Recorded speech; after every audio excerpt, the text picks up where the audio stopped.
te dita e parë ose te ditët e para, unë e them shpesh se nëse i kalon 3 ditë e para agjerueshëm kemi agjeru krejt Ramazanes, ato janë 3 ditë më të vështira, edhe janë shumë të vështira te personat që me të vërtet ata që hajnë ditëve të fundit që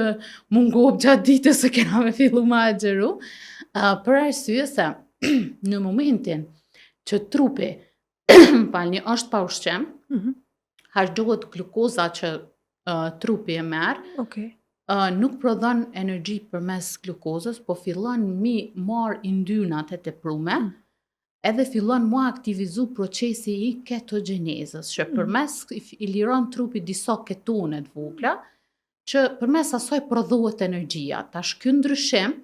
normal që shkakton lodhje, plagështi, edhe energjia nuk është e njëjtë. Nuk është e njëjtë në krahasim se çu mësu trupi prej glukozës me prodhu energji. Domethënë, glukozën e marrim kryesisht prej karbohidrateve, prej sheqernave, një farë forme, po sheqerna kuptohet preferohet natyrale. E kupton, prej karbohidrat për shembull është buka, rizi, perimet kanë karbohidrate.